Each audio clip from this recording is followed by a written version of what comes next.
दोस्तों, महाबोधि महाविहार मुक्ति आंदोलन का आज 12 मई को 90वां दिन चल रहा है और देख सकते हैं आप सभी लोग धरना स्थल पर हजारों की संख्या के तादाद पर उपासक लोग आए हुए हैं और बुद्ध वंदना हो रही है और आज का प्रोग्राम यहीं पर रखा गया है। पंचशीलां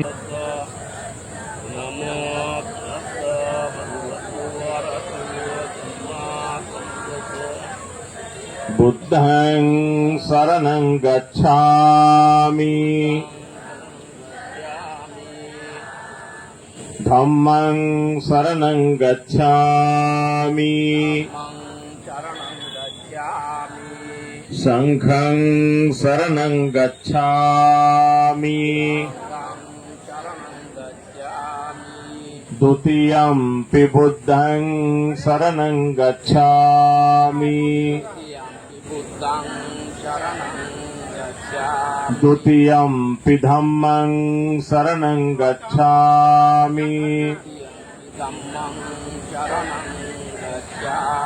द्वितीयंपि संघं शरणं गच्छामि तृतीयंपि बुद्धं शरणं गच्छामि तृतीयंपि धम्मं शरणं गच्छामि तृतीयंपि संघं शरणं गच्छामि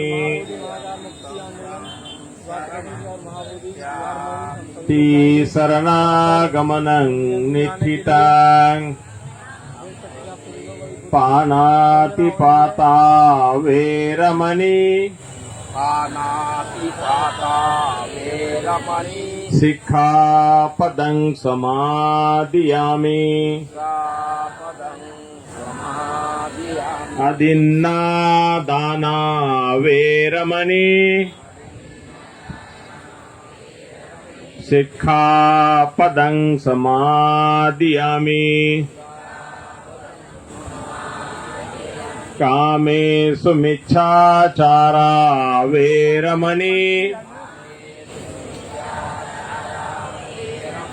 सिक्खापदं समादियामि मुसावादा वेरमणि सिक्खापदं समादियामि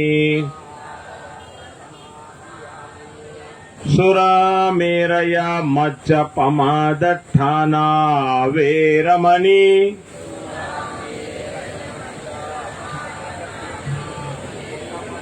सिक्खापदं समादियामि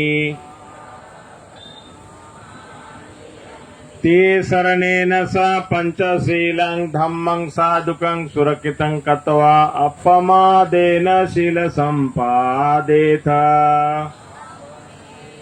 3 बार सभी लोग साधुकार करेंगे। साधु। जैसे राष्ट्रप्रमुख महासभा बुद्धिस्ट सोसाइटी ऑफ इंडिया का अध्यक्ष, समता सैनिक दल के अध्यक्ष, विभिन्न संगठनों का अध्यक्ष राजेंद्र पाल गौतम जी जो मिशन जय भीम, इस प्रकार से भीमराव यशवंत अम्बेडकर, सतीश दास जी, जो भी विधायक लोग आएंगे, बड़े बड़े भिक्षु आएंगे, वक्तव्य रखेगी।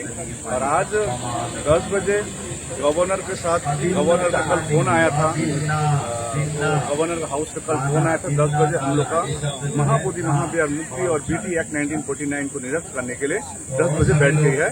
तो हम एक डेलीगेशन लेके बोधगया में एक जगह में है, मैं जगह आपको अभी नहीं बताऊंगा क्योंकि ये गोपनीय जगह है। उस जगह का में एक मीटिंग होगी। यदि बुद्ध पूर्णिमा के अवसर पर गवर्नर यदि सकारात्मक निर्णय लेते हैं तो हम इससे बड़ा तोहफा बौद्धों के लिए नहीं हो सकता है। इतिहास में नाम दर्ज हो जाएगा। इतिहास का बात दूसरी बात है। देखिए, किसी के पीड़ा है, मन में पीड़ा है, इस पीड़ा को संविधानिक प्रकार से हम लोग आज 90 दिन तक लॉ एंड ऑर्डर मेंटेन करके हम लोग घटना किए हैं, आज भी मेंटेन कर रहे हैं। देखिए, सरकार कोई भी नुक्स नहीं निकाल सकेंगे। तो ये शांति के, क्योंकि शांति में क्रांति में बार बार कहता हूँ। तो सबको शुभकामनाएं, यहाँ जितने सुन रहे हैं सबको शुभकामनाएं। लामा जी आखिरी सवाल, मान लो सरकार ने आज के बैठक में यदि पॉजिटिव निर्णय नहीं लिया तो आपका अगला कदम क्या रहेगा? देखिए कल हम लोग बैठ के कर रहे हैं नेशनल टीम, कल बैठ के यदि देखिए कभी पॉजिटिव रही है, पॉजिटिव रहने से पॉजिटिव रिजल्ट निकलेगा। यदि परंतु वो होते रहती है तो उसके लिए आगे का मतलब हम लोग का रणनीति बनेगी। बिल्कुल बिल्कुल। तो देखिए कितने लोग आ रहे हैं। बिल्कुल बिल्कुल, आगे की रणनीति बनेगी। जो निर्णय जो है पॉजिटिव देख सकते हैं आप सभी लोग, हजारों की संख्या में भीड़ आ रही है। देख सकते हैं आप सभी लोग, हजारों की भीड़ आ रही है। बिहार का नागरिक अभी तो ये लड़ाई है, मोदी बिहार का ब्राह्मणीकरण बंद करो, मोदी बिहार का ब्राह्मणीकरण बंद करो।